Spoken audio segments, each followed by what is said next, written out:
Yeah. So it's like putting on that mask on the airplane before your kid. Yeah, you got you got to take care of yourself so that you can take care of everybody else.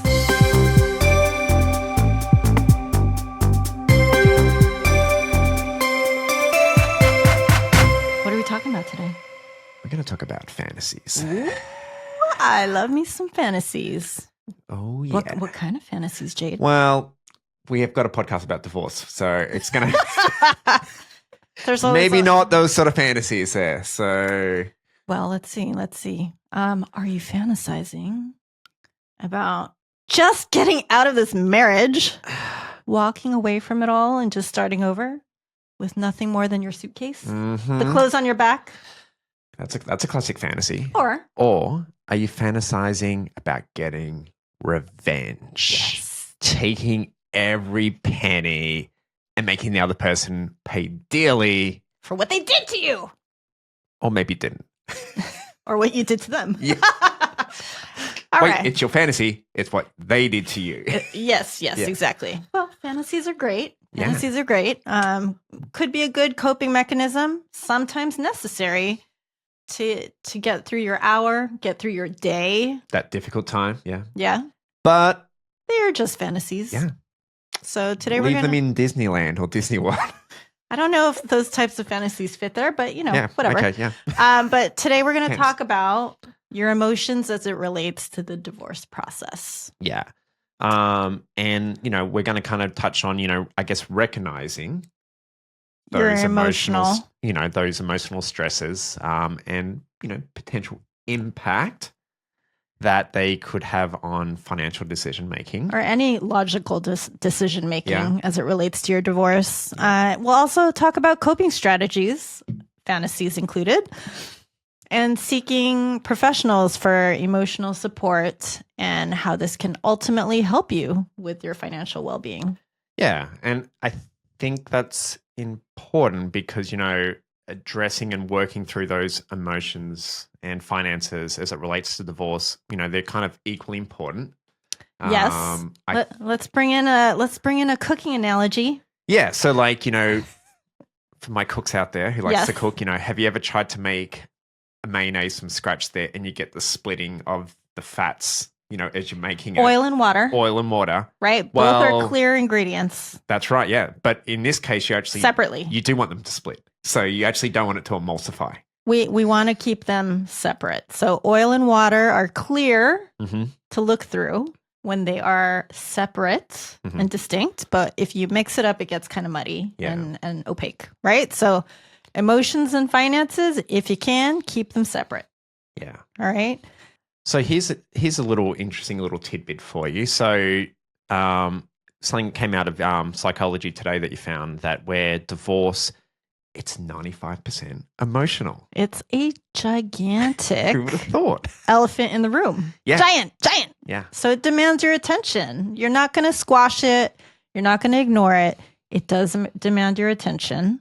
So let's give it that. Yeah. So let's kind of get into it there. So I think where maybe we want to start off is talking about, those emotional stages of divorce. And I think everyone's probably heard about the different stages of grief. Five the stages of grief. Sorry. Right. Don't ask me what they are, but I've heard of it before. So similarly, divorce has similar stages. Mhm. A couple additional ones. And we're going to kind of go through them in a order, but you might experience them in a different order. You might, repeat them.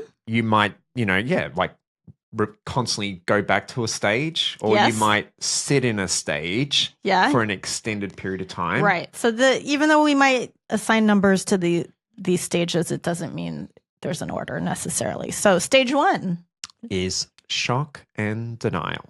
stage 2, fear. Yeah. Stage 3 is anger. Stage 4, bargaining. Mm-hmm. And 5 is guilt. Stage 6, Is- extreme sadness and grief. And 7 is Acceptance. acceptance. So I I did experience shock and denial for stage 1 when I found out what I found out, and I will keep that to myself out of respect to my ex-spouse. But yes, I did experience that initially, And then I think stage 2 fear and stage 4 bargaining, I actually sat in a combination of that for probably a year.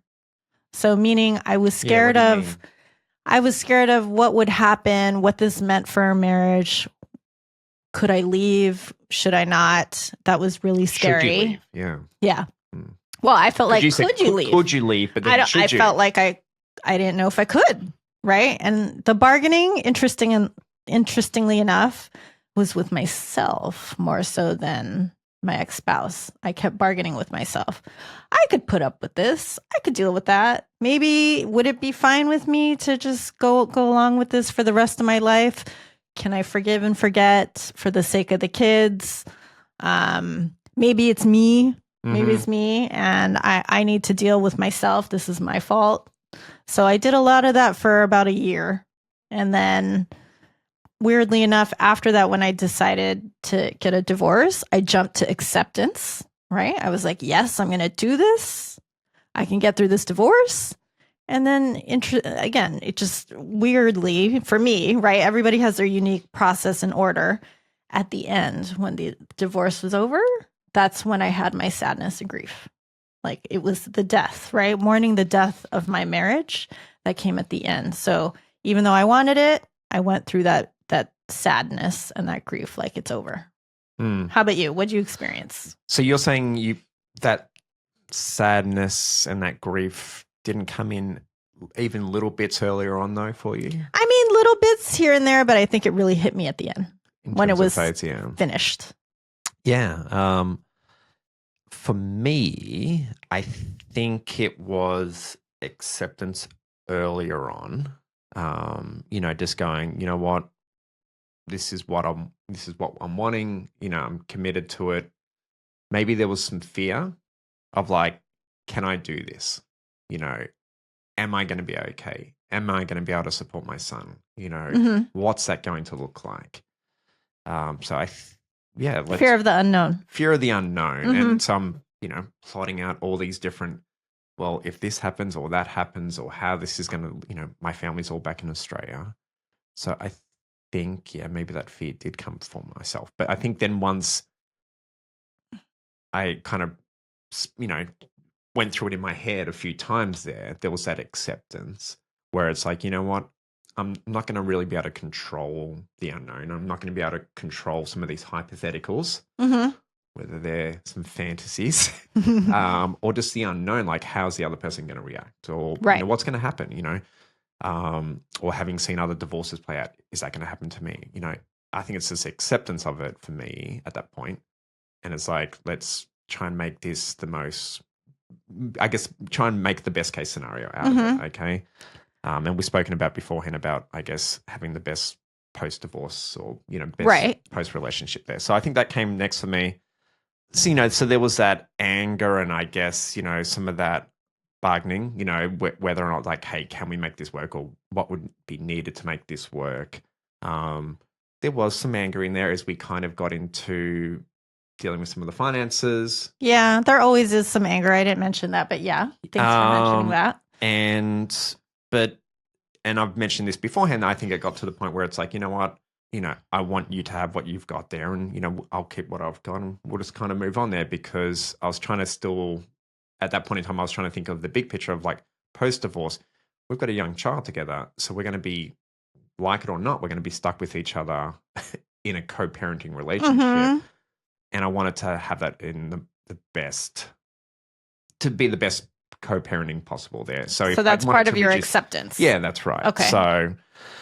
So that was kind of mine. A little long-winded there. Sorry. No, all good. All good.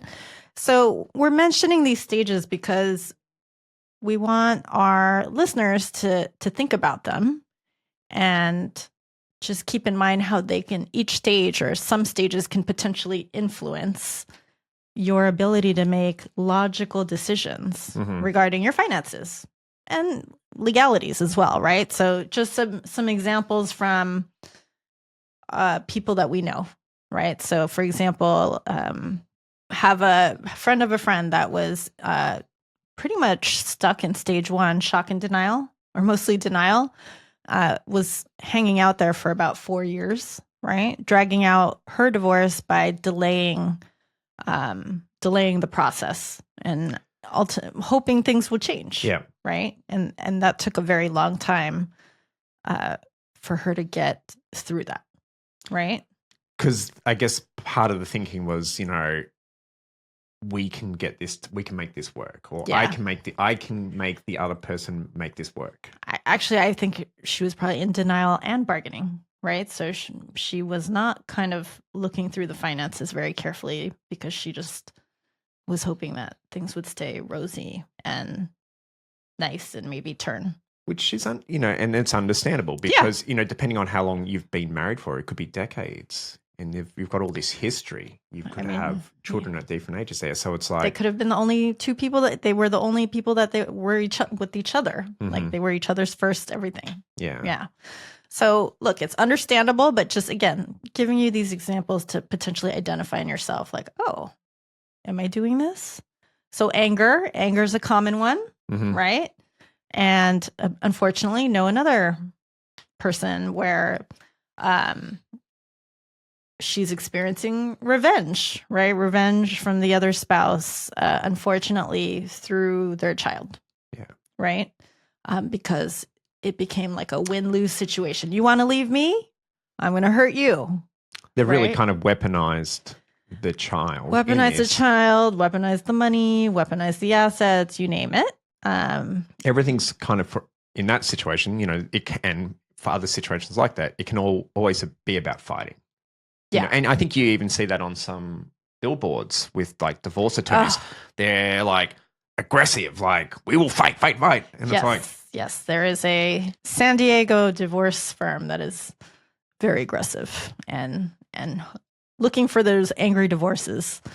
So guilt or extreme sadness, this could be like whereas anger is fighting, right? Guilt or extreme sadness could lead to flight, right? Give up on everything. And I'm not talking about suicide. We're not going there, but give up everything material and just say, you know what? Take it all. Just take it all. I'm out. Yeah. I can't deal with this. Maybe it'll go away faster if I just sign off on everything. Yeah. All right. And then bargaining. So bargaining where perhaps you're trying to win the other person back by shortchanging yourself and saying, I'll be better. This was my fault. I can change this. I'm a leopard. I'm going to change my, Yeah.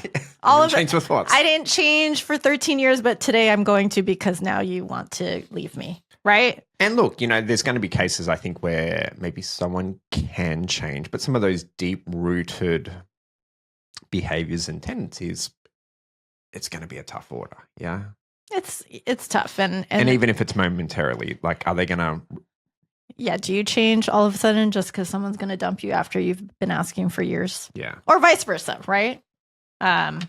So these are just little examples, big examples that we've seen over the years, firsthand, secondhand, where it does muddy that water, the oil in the water getting mixed, where it potentially leads people to not be able to make logical choices in, decision making regarding their divorce. And it doesn't help. Yeah. Right. So let's talk about how to cope with that. Yes. Yeah. So I think identifying, what are realistic, what are fantasies for a start? And identifying your emotions. Yeah. And a lot of those get played out in fantasies. Daydreaming. Yeah. Right. And just identifying like, ooh, that was a funny one. What kind of, which stage was I fantasizing about? And acknowledging it and living in it, right? It's okay to feel every stage. Yeah, like giving yourself permission don't deny feel it. These. But I think, an important part of it is then also talking to whether they be trusted family members, trusted friends, or a trusted professional. I think it's important not always to have someone to be your cheerleader. Cheerleaders are great. They play a role. Yeah. But maybe a variety of trusted people, right? Yeah. Some that are just there to listen. Because unfortunately, the cheerleader might, back up your fantasy there. Cheer your anger. Yeah. Right? But yeah, having a variety of people on your side, yes, maybe as a cheerleader, yes, as a listener, but maybe to call you out gently as well, right? So calling you out, speaking of that, is I think people need to control that urge, right? We all feel it. We all feel it at some point, I think. Control, and I'm going to use a bad word, I'm sorry. Control that urge to shit talk. Yeah. All right? Bit of smack talk. Yeah. Oh, smack talk. Okay, Yeah. okay. No shit. Even if you're right, even if for sure you're right, control it. Just know that whatever you put out in the public can't be taken away. Yeah. If you have kids, your kid's going to find it eventually. That's normally somehow. when they're hearing always, you could be asking them to do a job around the house, can't hear you. You talk some smack talk, I reckon their ears pick up straight away and it's like, whoop. Yeah. Yeah. And I'm talking about like smack talk on social media too. I think there's always this urge to talk smack, even for a second. For that victory. For that victory, or just to let everyone know what a bad person they were and you were the victim. Don't do it. Don't do it. You know what? You can smack talk in your journal or in your diary. Lock it up. Yeah. But it's okay to write it down. But please don't air the dirty laundry. Which can be hard. So yeah, like, vent. And then if you don't have the right set of family and friends, and even if you do, I think investing in a therapist, and I say investing because I understand therapists and counselors, there's a cost, and sometimes it can be expensive and it can feel like, why? It's only emotions. No, emotions are 95% of the divorce. Invest in a professional and vent to that person. Yeah, I was going to say, that's the person who you can vent to. You can vent to, and you know what? It's an investment because if you can unload on this professional that has to listen to everything, right? That could clear your head to make more logical decisions about your divorce in other areas, like legal, financial, and parenting aspects of your divorce. And that's a good investment, right, in yourself. Yeah, and hopefully that therapists can kind of maybe call BS on some of your or help you, venting.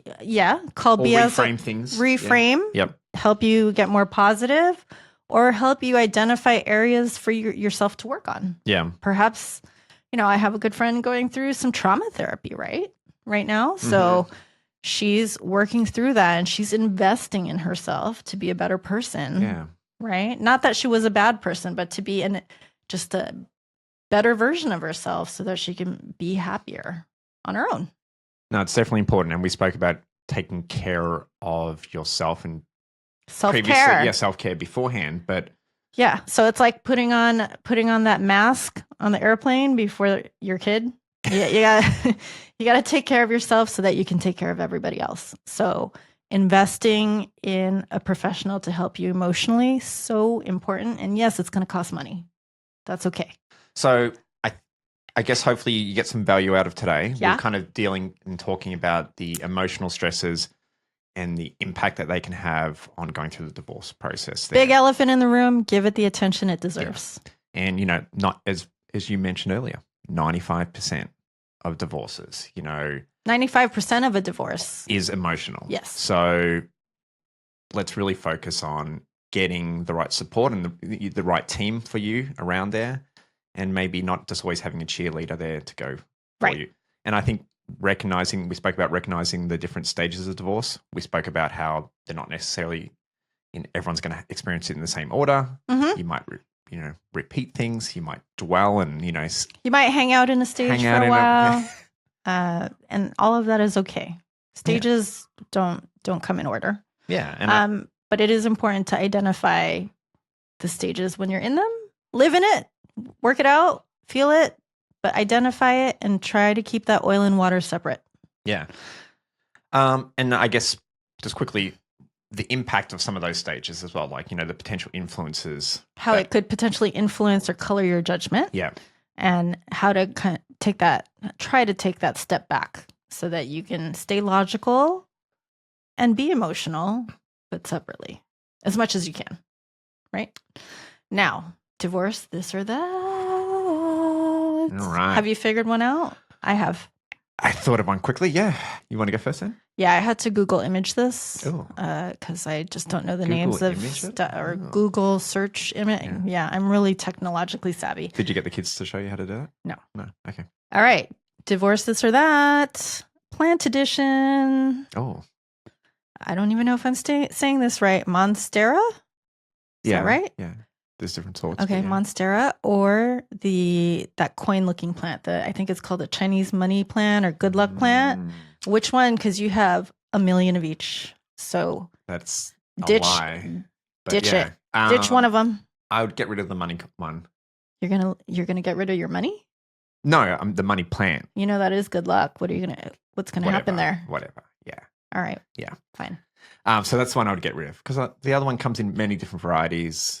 Has some nice, cool, It's trending. Yeah, it's foliage. I think they some good foliage. I feel like I don't follow that pattern. trends. The pattern I do not shows follow up the on trends. beach towels and bed sheets and stuff, and I think I bought Monsteras. I think a beach pop-up tent with it actually on it. But all right. All right. So I've got one for you. Okay. Got to get rid of one. Morning coffee or an evening wine? I know you like both. I feel like we had a similar. I hope I haven't reused that. I'm gonna get rid of morning coffee because I can have morning black tea. Oh.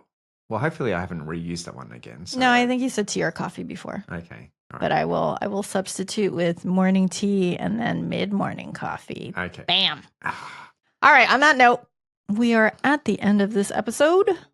I hope you enjoyed our fantasies. Just kidding. As a quick reminder, we will be back in a couple weeks. Yep. Talk to you then. Bye. Bye.